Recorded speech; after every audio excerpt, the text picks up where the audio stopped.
Ya, amén, amén. Vamos a compartir la lectura, amén, vamos a compartir la lectura de la palabra del Señor aquí en el libro de Filipenses, para la gloria del Señor en este día domingo 7 de junio. Ya, increíble cómo ha avanzado de rápido este mes. Ya estamos a 7 de junio, día domingo del 2026. Vamos a compartir la lectura de la palabra del Señor entonces ahí en Filipenses capítulo 2 y vamos a leer del verso 1 al verso 11. Dice así la escritura: en el nombre de Jesús, para la gloria del Padre, del Hijo y del Espíritu Santo. Amén. Amén. Por tanto, si hay alguna consolación en Cristo, si algún consuelo de amor, si alguna comunión del Espíritu, si algún afecto entrañable, si alguna misericordia, completad mi gozo, sintiendo lo mismo. Esto no es común, tener una unidad espiritual, sintiendo lo mismo, teniendo el mismo amor, unánimes. Unánime habla de un mismo ánimo, sintiendo una misma cosa. Nada hagáis por contienda o por vanagloria. Hay otras cosas que se hacen precisamente por contienda y por vanagloria. Antes bien, este es el antídoto, con humildad, ¿cierto? O sea, para que alguien haga algo con el ánimo bíblico, tiene que hacerlo con humildad.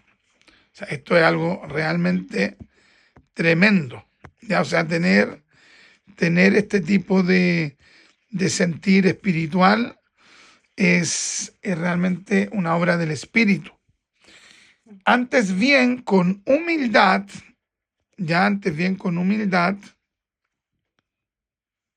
estimando cada uno a los demás como superiores a él mismo,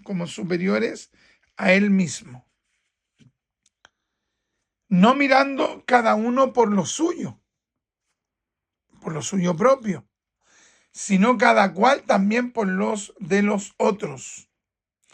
Ya, entonces, en los primeros versículos, ¿cierto?, está hablando acerca de la humildad. Ya está hablando acerca de la humildad. Y es en ese contexto que el verso 5 dice: haya pues en vosotros este sentir que hubo también en Cristo Jesús. ¿Cuál es el sentir? El sentir de la humildad, el sentir de la humillación, el sentir de no creerse más superiores.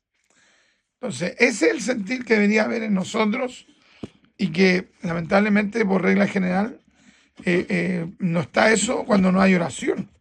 Incluso hay gente que orando también es orgulloso, porque tampoco oran correctamente. No mirando cada uno por lo suyo propio, sino cada cual también por lo de los otros.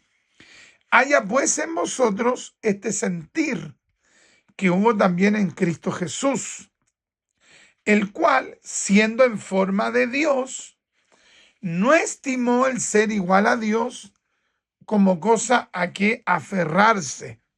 Mira qué tremendo.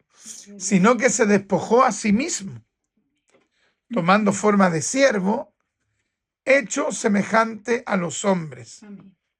Sino que se despojó a sí mismo, tomando forma de siervo, hecho semejante a los hombres. Y estando en la condición de hombre, se humilló a sí mismo, haciéndose obediente hasta la muerte y muerte de cruz.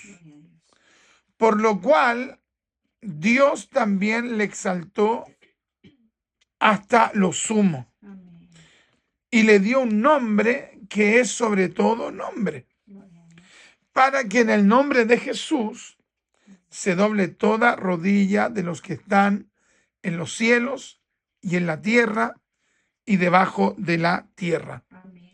Y toda lengua confiese que Jesucristo es el Señor, para gloria de Dios Padre. Entonces, en este pasaje bíblico que escribe bueno, en este capítulo que escribe el apóstol Pablo, se nos abordan varios tópicos, pero los dos tópicos esenciales son la humillación y la humildad. Y se coloca en este caso como ejemplo, la acción que hizo Cristo. Porque finalmente nuestro gran arquetipo, nuestro modelo, nuestro dechado es el mismo Cristo. Nosotros, por ejemplo, podemos ver la biografía de grandes personajes bíblicos. La vida de Abraham, la vida de Moisés, la vida de David, la vida de Elías. Y vamos a encontrar una serie de virtudes en ellos, unas virtudes tremendas. Pero siempre va a hallar algún pecado. Siempre se va a ver que alguno de ellos hizo algo inapropiado. Alguno de ellos incluso cometió una situación para uno escandalosa. Entonces, por lo general, cuando uno habla de algún personaje terrenal, digamos, que haya sido un gran siervo de Dios, siempre igual uno puede decir, pero, ¿cierto? Siempre está el pero, porque son personas que igual fallaron, que erraron. Entonces, el único ejemplo perfecto es nuestro Señor Jesucristo. Amén.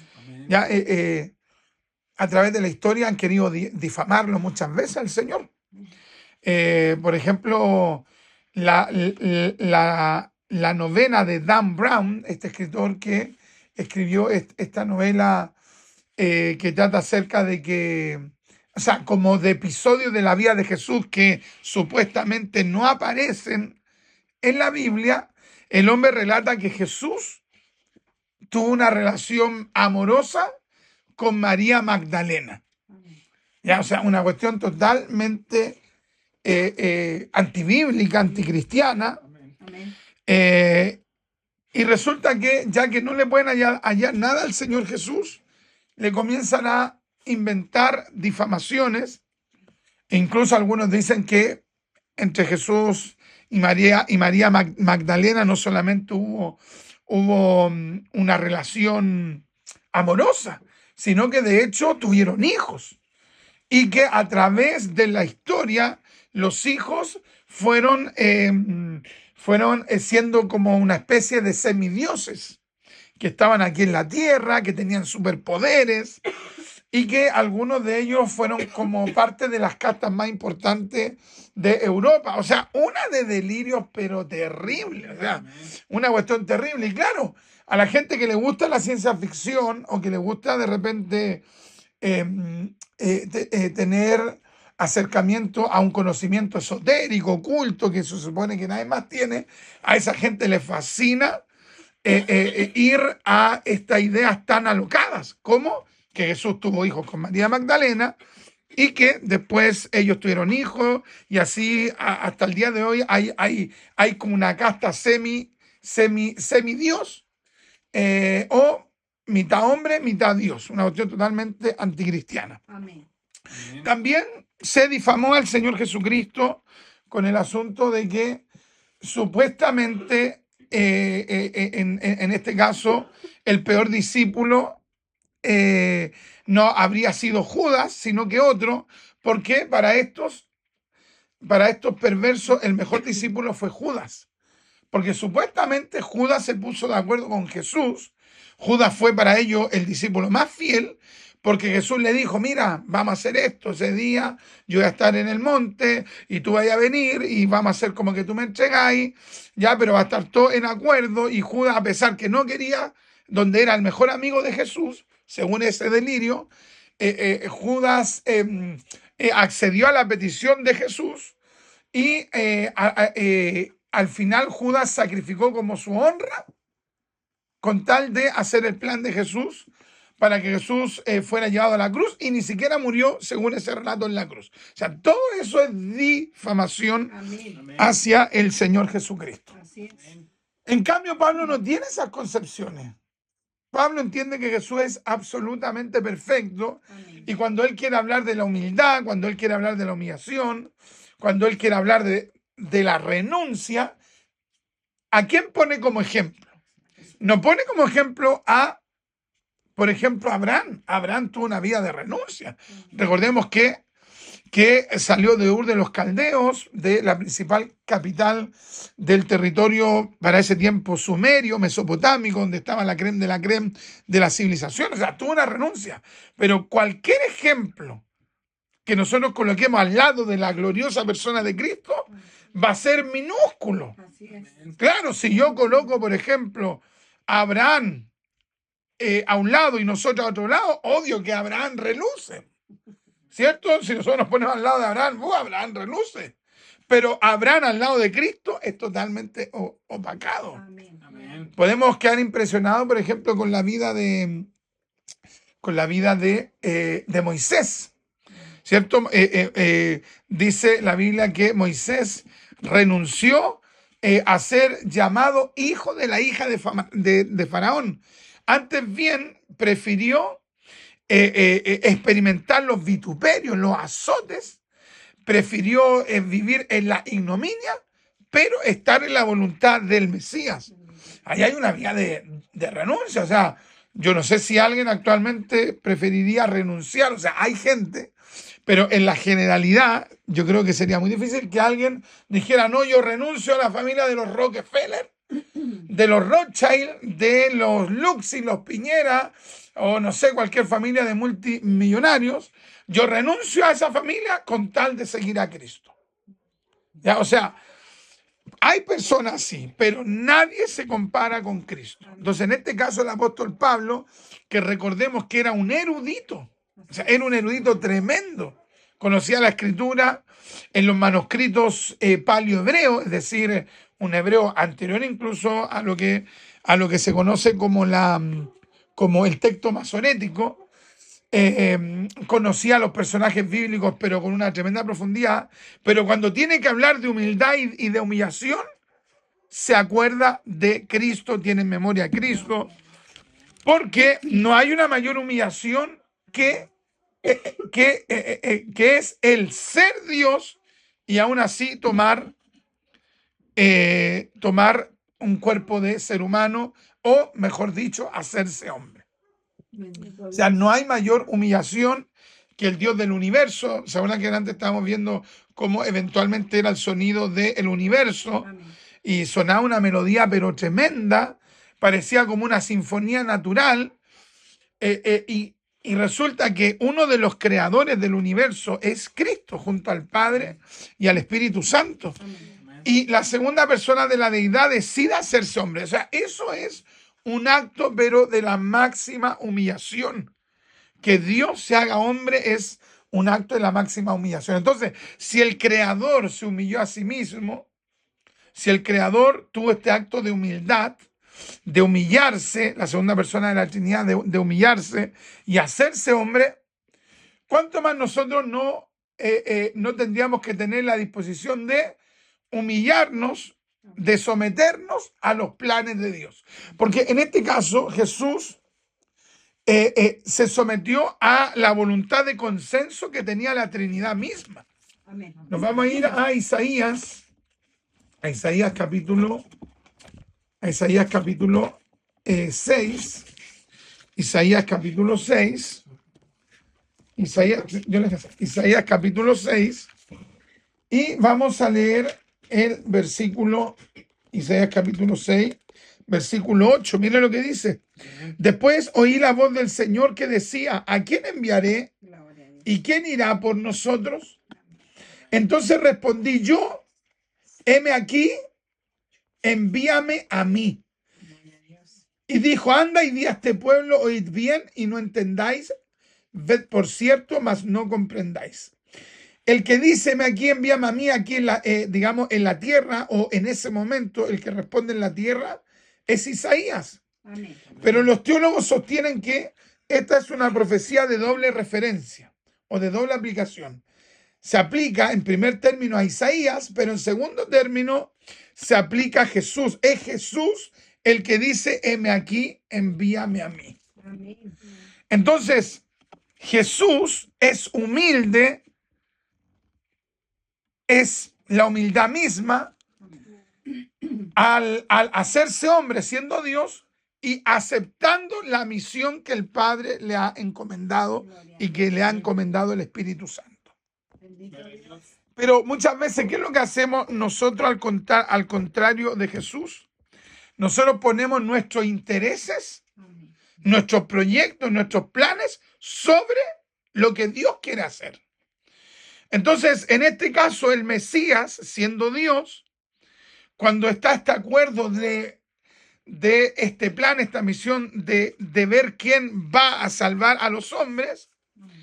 en este caso es el Mesías que renuncia a su gloria Amén. por hacer la voluntad consensuada de la Trinidad. O sea, él puso en primer plano el plan mancomunado, unido de la Trinidad, por sobre cualquier, por ejemplo, interés que él haya tenido por mantenerse en su trono de gloria. Bendito Ahora, Dios. todo esto es algo sublime, hay que tratar de explicarlo con un lenguaje como cercano, porque aún así es como difícil entenderlo considerando que es Dios, ¿me entiendes? O sea, tratamos de entenderlo de acuerdo a nuestra profunda limitación. Bendito Dios. Entonces, si Jesús, que antes de la encarnación se le llaman logos, ¿cierto? El verbo, la palabra, si Jesús puso por prioridad en humildad hacer la voluntad que había determinado, en este caso, el Padre, el Espíritu Santo y él, puso como prioridad la misión de Dios sobre otro propósito, ¿cuánto más nosotros no deberíamos tener este mismo sentir de Jesús? Amén. De poner por prioridad lo que Dios quiere, lo que los propósitos de Dios tienen para nosotros antes de nuestros propios intereses. O sea, esa es la gran enseñanza de este capítulo 2. Y no es fácil hallar eso. O sea, no es fácil hallar eso en una persona, porque la persona, y considerando la mentalidad de la sociedad hoy día, que enseña primero tú, segundo tú, tercero tú tienes que ser el primero. De repente hasta los psicólogos le enseñan a la gente, nadie es más importante que tú, y le enfatizan eso. En cambio, la teología cristiana dice, nadie es más importante que Dios. ¿Me entiendes? Totalmente diferente. Nadie es más importante que Dios y sus planes para nosotros. Entonces, el pensamiento de la psicología con el pensamiento de la Biblia se encuentran en las antípodas, ya el lado opuesto. Ahora, que nosotros prioricemos a Dios significa que va a haber un autoflagelo hacia nosotros, no. Sino que si yo decido hacer la voluntad de Dios, Dios me va a bendecir a mí como persona porque me sometí a su voluntad. Amén. Entonces, la Escritura nos muestra que es natural, por ejemplo, que nosotros nos amemos a nosotros mismos. Nadie tiene que hacer tanto esfuerzo para amarse a sí mismo, Así es. ¿cierto? ¿Qué es lo que dice el texto? Amarás a Dios con todo tu corazón, etcétera, con todo tu ser. Amén. Y después dice, y a tu prójimo. Y después, como dice, como a ti mismo. ¿Ya? O sea, es natural que yo me ame, que yo me cuide, que trate de darme un especial cuidado. Eso es natural. Así es. ¿Ya? Casi nadie se esfuerza en eso, a no ser que la persona tenga ya un problema psiquiátrico, que sea una persona con un desequilibrio mental, o sobre todo que tenga espíritu inmundo y que lo lleve como a autoflagelarse, a denostarse a sí mismo, y que en ese caso, por ejemplo, termine en una condición de calle, pero eso ya sería una condición no normal. Lo normal es que la gente le gusta darse sus gustos, le gusta el darse sus cuidados. Entonces casi nadie se esfuerza. "Oh, me estoy tratando de esforzar para amarme un poquito". Es muy difícil que pase eso. De hecho, por algo hay una sobrevalorización. ¿Qué es el narcisismo? Es una sobrevalorización de uno mismo, que la gente incluso llega a amarse a sí mismo. Y es por eso que hay caricaturas donde sale un mono así que se está mirando al espejo y hay puros corazones cuando él o ella se ven en el espejo. Ya entonces cualquiera puede amarse a sí mismo. Pero ¿quién puede llegar a amar a Dios por prioridad? Es el que tiene una obra del Espíritu Santo. Bendito Dios. Entonces, si nosotros queremos seguir un ejemplo perfecto, sin duda, así como Pablo, siempre tenemos que pensar primero en Jesús. Amén. Cuando queramos tomar decisiones, debemos preguntarnos, ¿qué haría Jesús? ¿Cómo lo haría Jesús? ¿Cómo ve Jesús esto? Bendito ¿Qué nos Dios. dice la Biblia acerca de esta situación en cuanto a este tema? ¿Cómo lo hizo Jesús?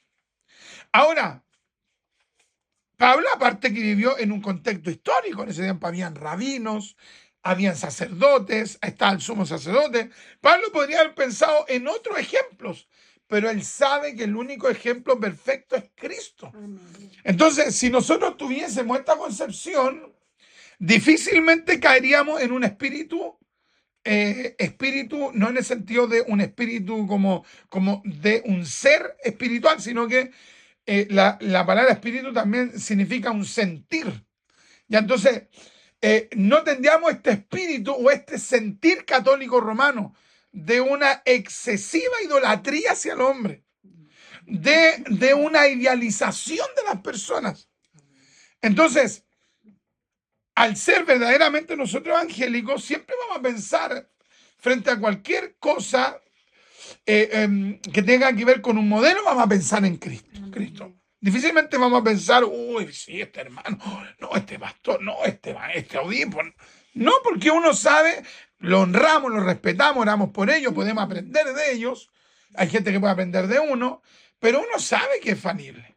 En cambio aquí, cuando va hablando Pablo de Cristo, está hablando de alguien que en este caso es la segunda persona de la Trinidad, que es absolutamente perfecto. Amén. Entonces, ese es uno de los rasgos del verdadero protestantismo. Bendito Dios. De alguien que puede poner su mirada en Cristo y que puede pensar en Cristo como en quien no va a hallar defectos, no va a hallar errores. Por eso nunca se va a hacer el desilusionado. No andar por la vida y, ay, supiste no sé qué, ese que descarrió el de allá.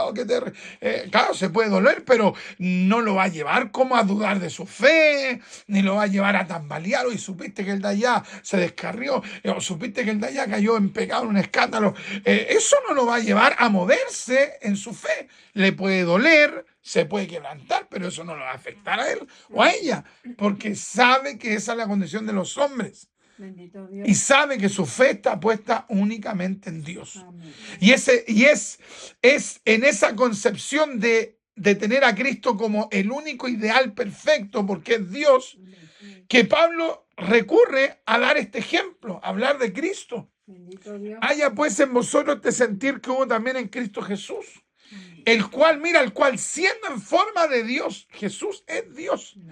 Me gusta como traducen este pasaje bíblico otras versiones, que en vez de traducir forma, traducen naturaleza, el cual teniendo la naturaleza de Dios.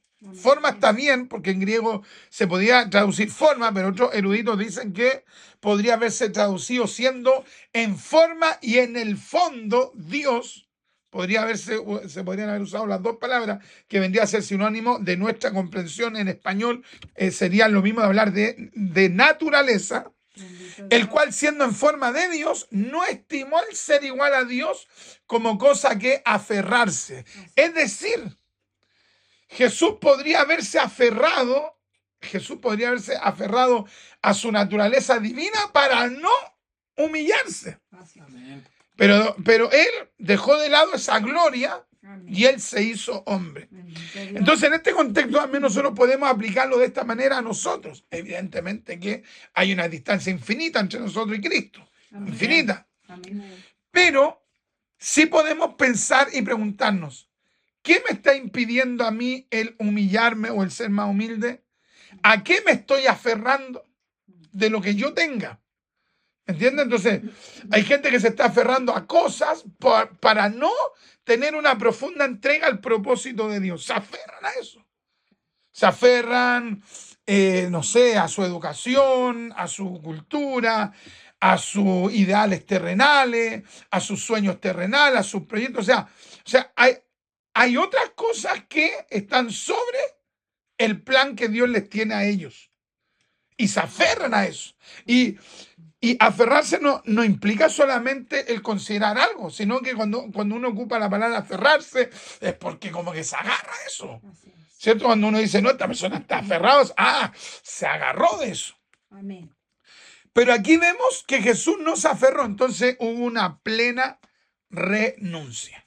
Bendito Dios. Entonces, en el Evangelio, si seguimos a Cristo, vamos a tener que ser humildes como Él, que Dios nos ayude a humillarnos como Él, y también va a tener que haber renuncia. Este es el tercer concepto, renuncia. Humildad, humillación, renuncia.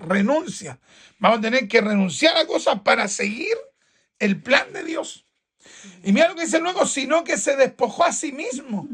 ¿De qué se despojó? No se despojó de su atributo, porque Él nunca dejó de ser Dios, Amén. sino que se despojó ¿de qué? De esa gloria. ¿Cierto? ¿Y cómo se despojó de esa gloria? Porque Él siguió siendo glorioso, pero de esa gloria exterior se despojó al tomar la naturaleza humana. Porque a los ojos de todo, ¿cómo se veía Él? Como una persona común y silvestre. Entonces, de esa forma, como que, en un sentido, como que ocultó su gloria. Y la gente, ¿cómo lo miraba? Y es por eso que decían, ahí va el hijo del carpintero. Ahí va, sí, ahí va el hijo de María. Sí, es el hijo de María de Nazaret. ¿Ves? Lo veían como alguien común. Amén. Amén. Bendito Dios. O sea, aquí hubo una renuncia total. Entonces, en el cristianismo, en la fe evangélica, hay momentos en los cuales uno va a tener que tener una renuncia. Vea usted cómo sufre de repente alguien que es influencer, que es un artista y que de repente la gente no lo conozca. O que pase por el lado de alguien y nadie lo reconozca. Debe ser un dolor, pero terrible. Una persona que fue un artista, no sé, que llenó un estadio de 80.000 personas y de repente que la persona ande por la calle, alguien puede decir que es rico, a lo mejor puede ser rico para esa persona unos días, pero si ya después nadie lo ubica y pasa a ser uno más, debe ser difícil. Entonces la fe cristiana vamos a tener que tener renuncia siguiendo a Cristo.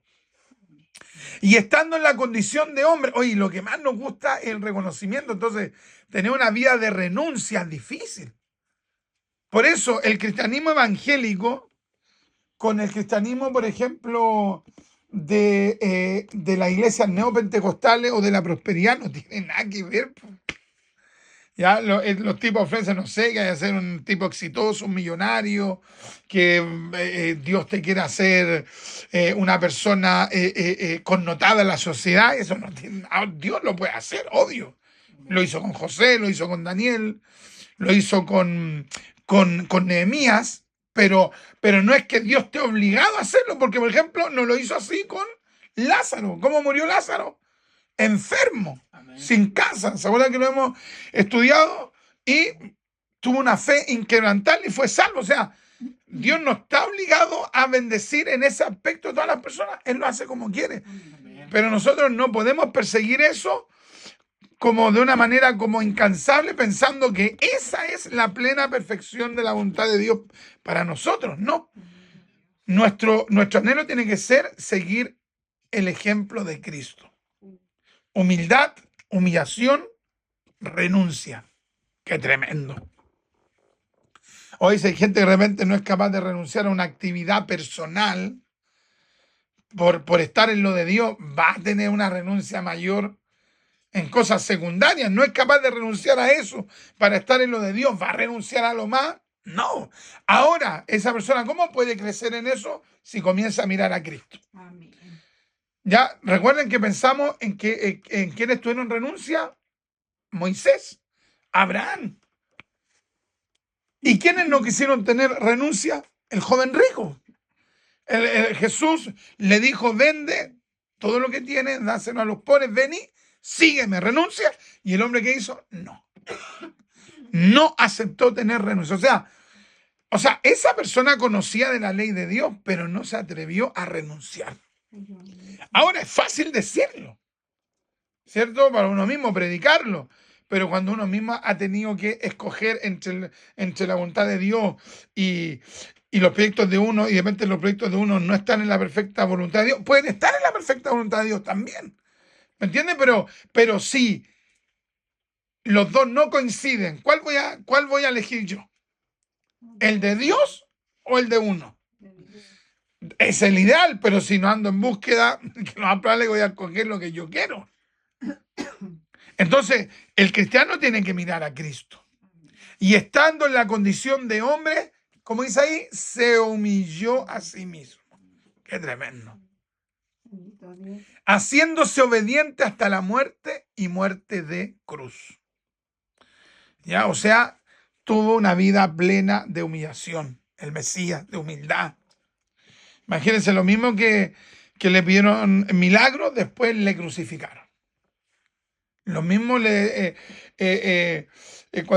cuando Pilato dijo ¿a cuál le suelto? ¿A Barrabás o a Jesús? Gritaron Barrabás. Los mismos que fueron beneficiados por él. Y Jesús mantuvo esa humildad en la cruz. A tal punto que Jesús, ¿qué es lo que dijo? Padre, perdónalos, porque no saben lo que hacen. Uno que hubiera dicho tal vez en la carne, Padre, ahora mándale el tremendo juicio. Que estos queden pulverizados. Como decía el hermano Iván, córtenlo. Oye, otro un tiempo andaban orando tal vez, Señor, que cualquier avión que tome Rolando Jiménez, que se caiga. El Rolando Jiménez, el que dirigía el móvil, parece que móvil parece que se llama, del lobby LGTB. Entonces, no, ese no es el sentir cristiano. El sentir cristiano es un sentir de humildad. Perdónalo porque no saben lo que hacen. Por lo cual Dios también le exaltó hasta lo sumo y le dio un nombre que es sobre todo nombre, para que en el nombre de Jesús se doble toda rodilla de los que están en los cielos y en la tierra y debajo de la tierra. Y toda lengua confiese que Jesucristo es el Señor, para gloria de Dios Padre. Entonces, cuando consideramos que Jesús tuvo una renuncia completa a su gloria, fue verdaderamente humilde, manso, eso a nosotros nos va a llevar a preguntarnos hasta qué punto yo estoy teniendo una vida de renuncia para hacer la voluntad de Dios. Muchas veces lo que estamos haciendo es buscar nuestra propia gloria, el buscar nuestro propio reconocimiento. Y muy pocas veces estamos buscando la verdadera gloria de Dios. Jesús mismo dice, si el mundo aborrece, sabed que a mí me ha aborrecido antes que a vosotros. ¿Ya? O sea, Jesús nos habla 100% la verdad, pero muy por el contrario, de repente nosotros estamos buscando nuestra propia gloria, el reconocimiento, la exaltación. Gloria a Dios. Que la gente nos diga, oye, ustedes aquí, allá. Pero ¿cuánto nosotros estamos entendiendo que para seguir a Cristo, al seguir a Cristo, vamos a requerir humildad, humillación y renuncia? Estoy buscando este último pasaje bíblico aquí en Juan capítulo 17, ya estamos terminando. Juan capítulo 17, verso, vamos a leer verso 5. Miren lo que dice: en el nombre del Señor Jesucristo. Ahora pues, Padre. Aquí está hablando el Mesías con el Padre. Ahora pues, Padre, glorifícame tú al lado tuyo. Y miren lo que dice luego, porque ya se acercaba el momento en que Cristo iba a ser crucificado. Iba a cargar iba a cargar nuestros pecados, iba a morir, e iba a resucitar, e iba luego a volver a la diestra de Dios Padre. O sea, ahí va a ser nuevamente glorificado. Pero miren lo que dice Cristo: con aquella gloria que tuve contigo antes que el mundo fuese. O sea, antes que Jesús creara este planeta, junto al Padre y al Espíritu, Él vivía en una eterna gloria, en una gloria junto al Padre, antes que existiera el planeta. Bendito Dios. ¿Qué significa esto? Que Jesús renunció a esa gloria, porque Él no llegó a ser glorioso después de la resurrección. Él siempre fue glorioso. Este periodo en el que estuvo en la tierra de 33 años fue fue un intervalo donde él se humilló, pero él siempre ha tenido la gloria. Amén. Ha tenido la gloria eterna junto al Padre y al Espíritu Santo. O sea, aquí vemos una renuncia. O sea, aquí se expresa la renuncia del Hijo por amor a las almas. He manifestado tu nombre a los hombres que del mundo me diste. Tuyos eran y me los diste, y han guardado tu palabra. Ahora han conocido que todas las cosas que me has dado proceden de ti. Qué hermoso. Porque las palabras que me diste les he dado. Y ellos las recibieron y han conocido verdaderamente que salí de ti. ¿Ves? O sea, esto se llama teológicamente la preexistencia del verbo. Que significa que Jesús, antes de nacer del vientre de María, antes de haber sido concebido en el vientre de María, siempre existió. Amén. Eso se llama la preexistencia del verbo. Es el concepto teológico. Verso 9, yo ruego por ellos, no ruego por el mundo, sino por los que me diste, porque tuyos son. Y todo lo mío es tuyo, le dice el Mesías, y lo tuyo mío. ¿Ve? Ahí hay una relación de igualdad en naturaleza y en privilegio. Y todo lo mío es tuyo y lo tuyo mío, y he sido glorificado en ellos. ¡Qué maravilloso! Y ya no estoy en el mundo. Y ya no estoy en el mundo, mas estos están en el mundo. Y yo voy a ti, Padre Santo. A los que me has dado, guárdalos. ¿Se da cuenta cómo el Señor intercedió por nosotros? A los que me has dado, guárdalos en tu nombre, para que sean uno así como nosotros. Amén. ¡Qué maravilloso! Vamos a ir a Juan capítulo 1. Juan capítulo 1. Vamos a ir a Juan capítulo 1. Es muy importante ir considerando estos pasajes bíblicos. De repente hay cristianos que no saben nada de esto. Y por eso no valoran lo que hizo Cristo.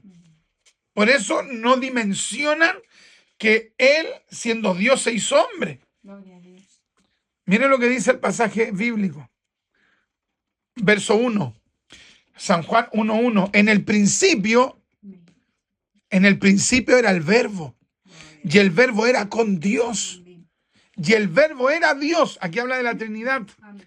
Este era en el principio con Dios, que en el Mesías, antes de su encarnación. Todas las cosas, y miren lo que dice aquí, todas las cosas por Él. ¿Y quién es Él?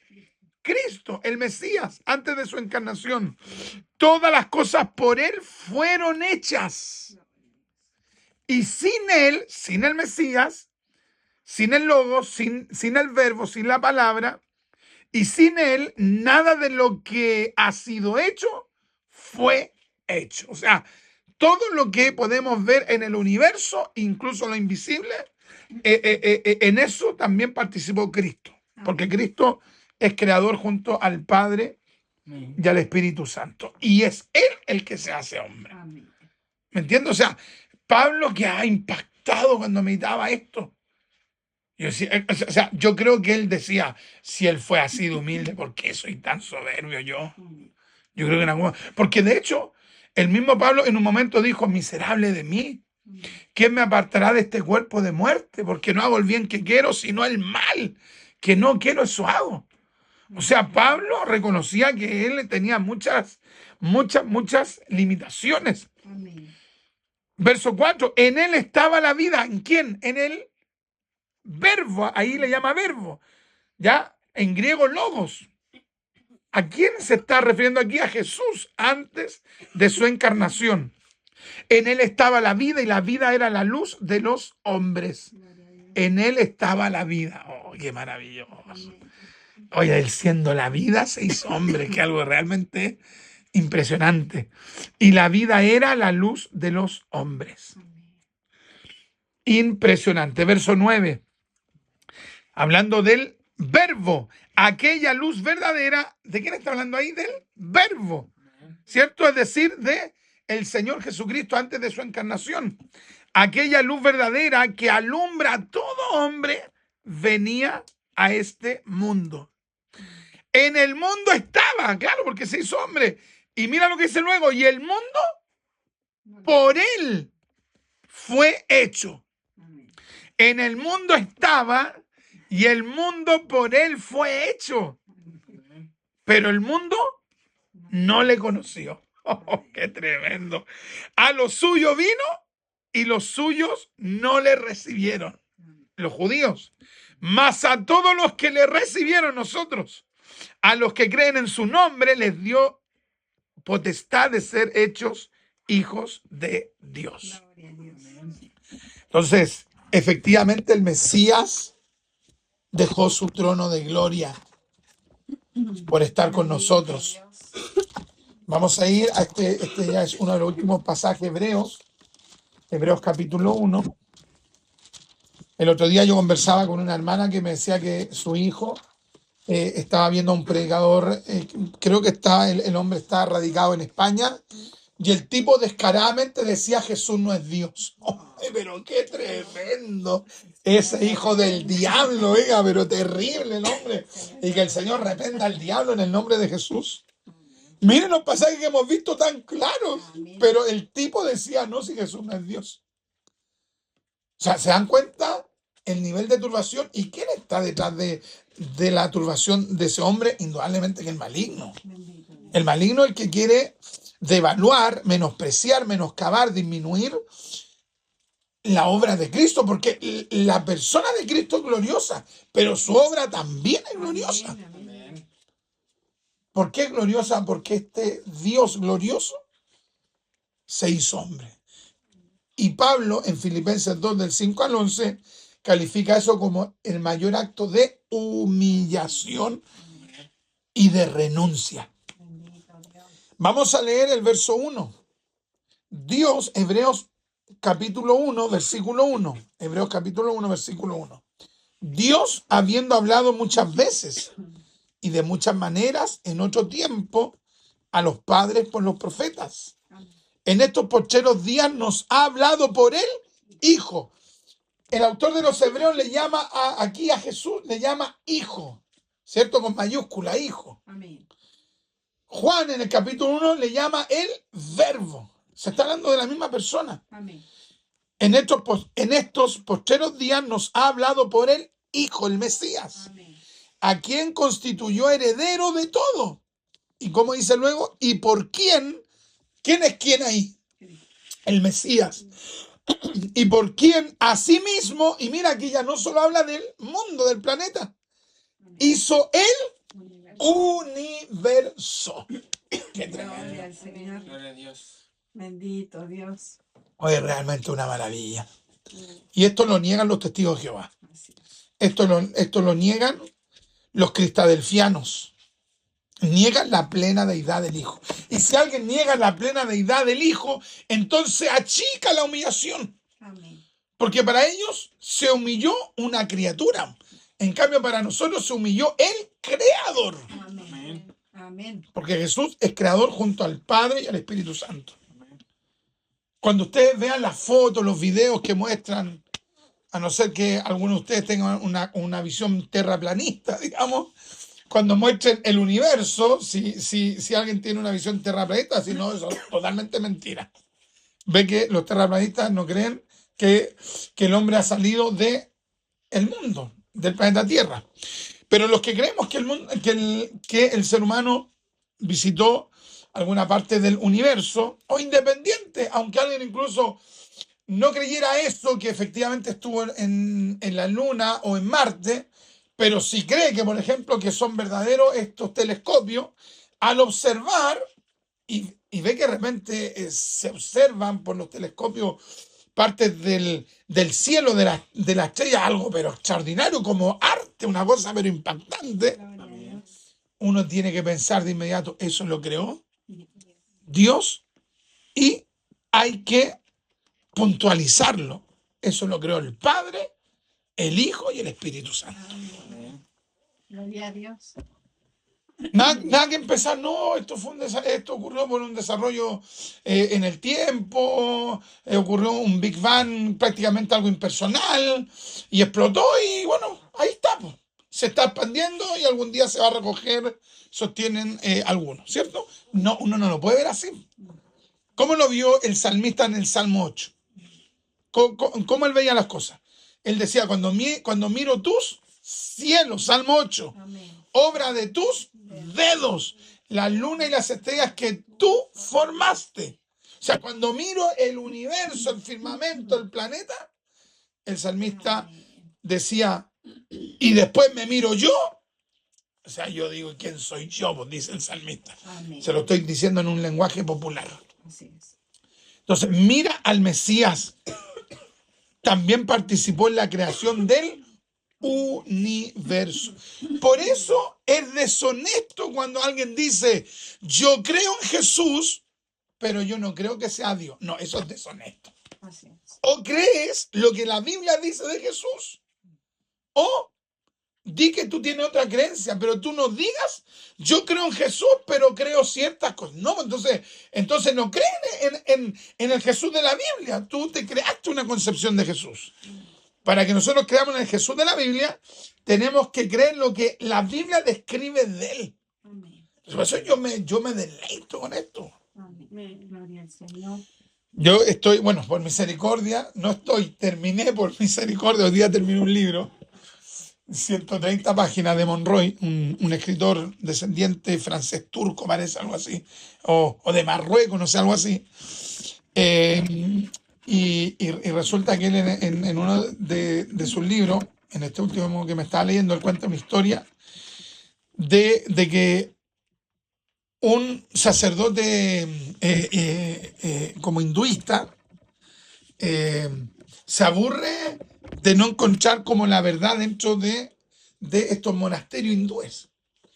Entonces él dice, no, yo voy a salir a buscar la verdad.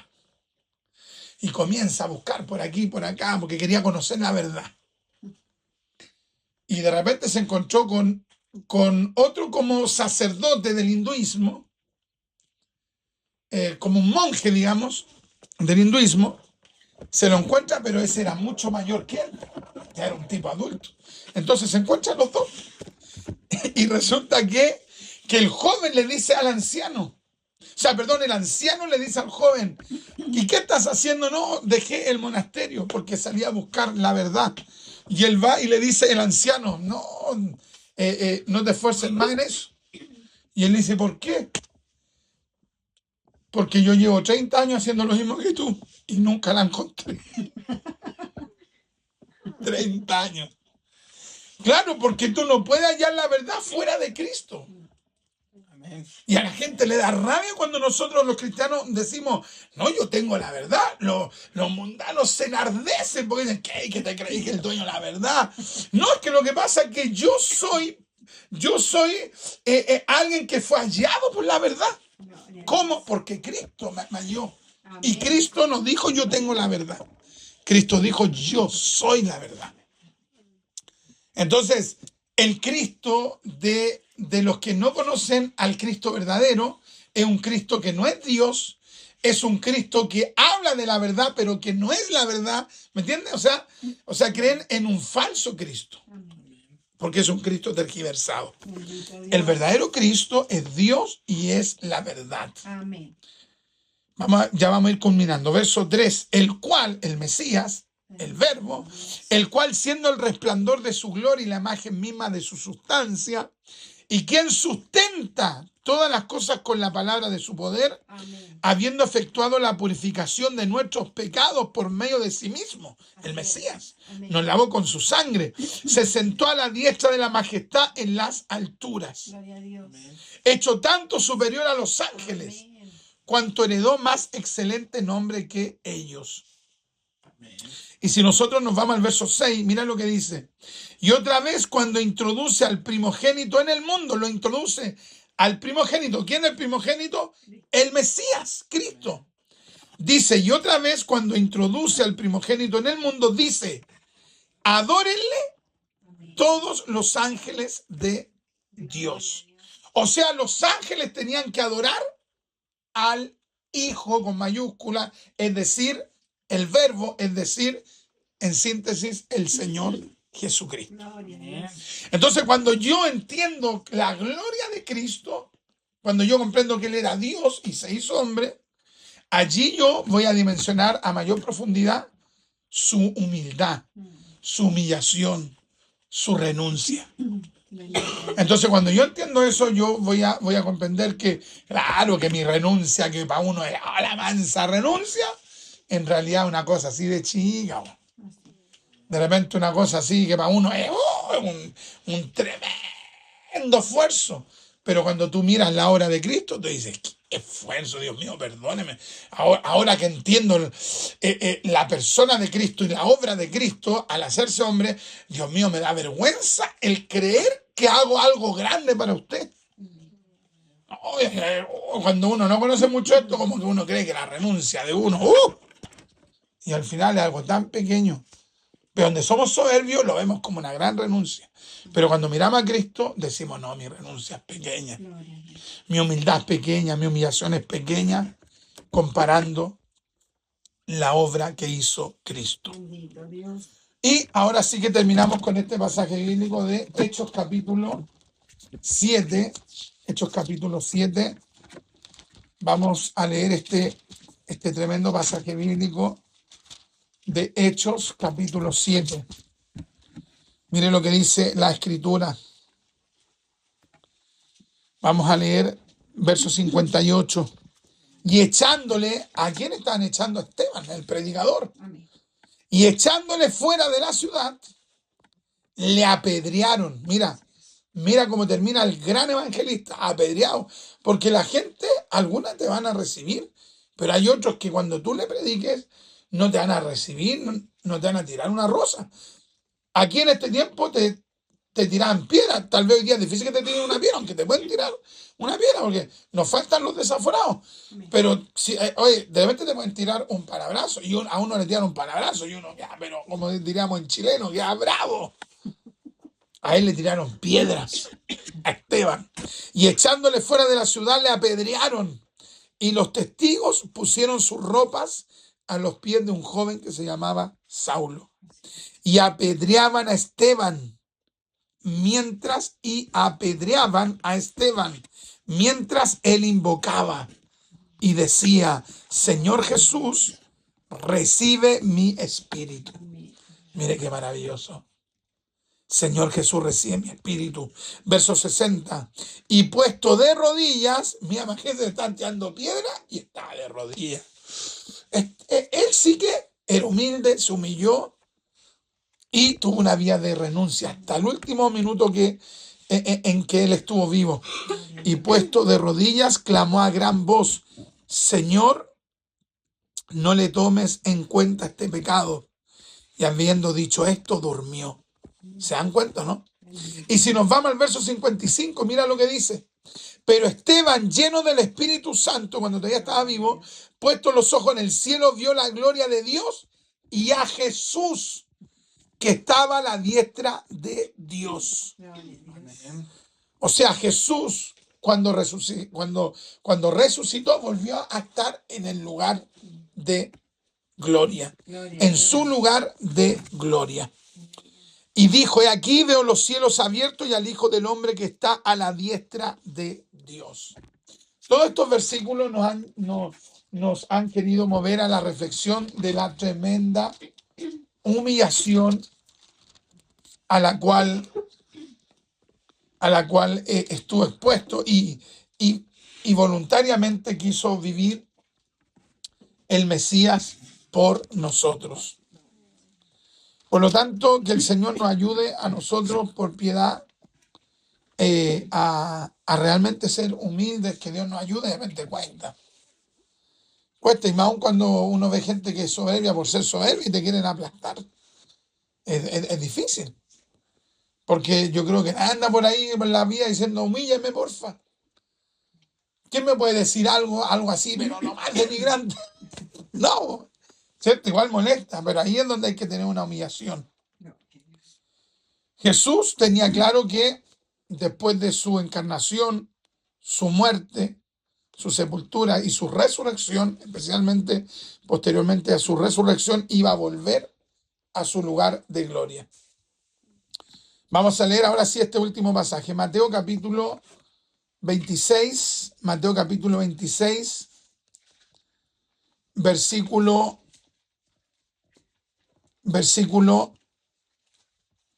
62. Mire lo que dice. Y levantándose el sumo sacerdote le dijo, imagínense cómo habrá sido para este hombre cuando después murió, este sumo sacerdote que interrogó a Cristo, que fue totalmente despiadado con Cristo.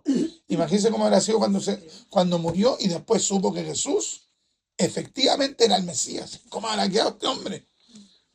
Y levantándose el sumo sacerdote, verso 62, y levantándose el sumo sacerdote le dijo, ¿no responden nada? ¿Qué testifican estos? ¿Qué testifican estos contra ti? Mas Jesús callaba. Entonces el sumo sacerdote le dijo, te conjuro por el Dios viviente, que nos digas si eres tú el Cristo, el Hijo de Dios. Jesús le dijo, tú lo has dicho. Eso significa así es. Amén. Efectivamente. Y además, Jesús le dijo, tú lo has dicho, y además os digo que desde ahora veréis al Hijo del Hombre sentado a la diestra del poder de Dios Amén. y viniendo en las nubes del cielo. Gloria al Señor. Por lo tanto, cuando nosotros entendemos el lugar de gloria que tuvo Cristo en la eternidad y de cómo Él se humilló, es allí cuando recién podemos contemplar su profunda humillación, humildad y renuncia. ¿Dónde nació Jesús? ¿En un palacio? ¿Dónde nació? En un pesebre. En un establo donde estaban los animales y había un sector donde ponían la comida.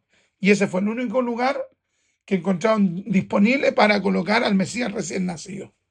El dueño del universo, imagínense. ¿Dónde fue puesto? Ahí se ve la máxima humildad.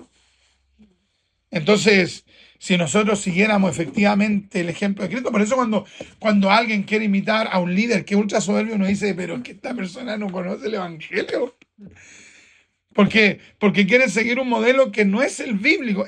Este es el modelo. Jesús dijo, aprended de mí que soy manso y humilde de corazón y hallaréis descanso para vuestra alma.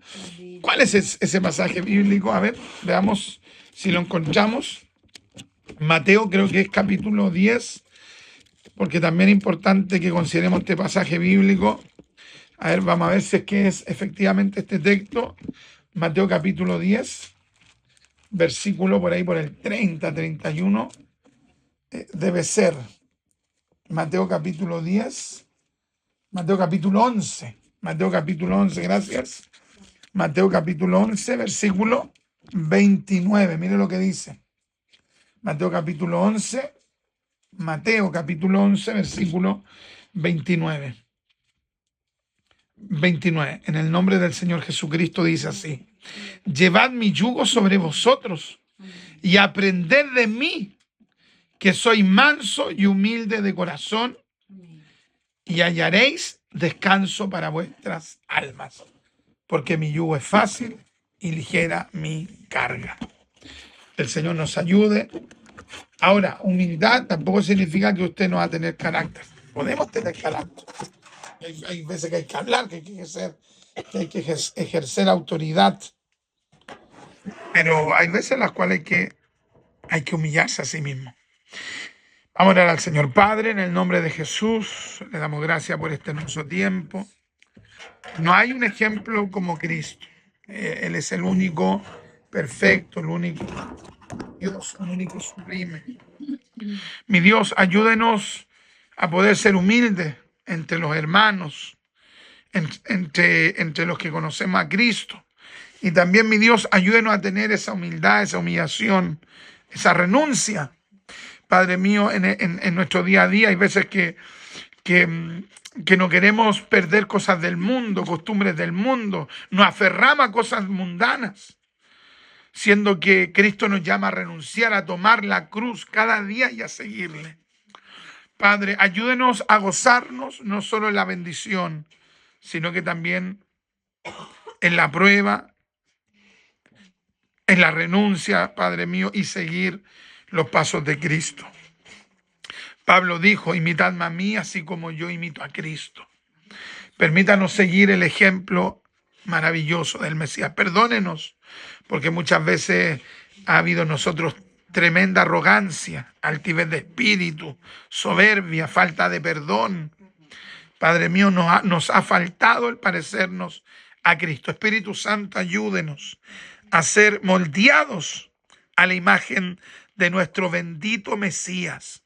Gracias, Padre mío, por esta palabra. Ayúdenos, Espíritu de Dios, a poder caminar de acuerdo a la voluntad del Mesías.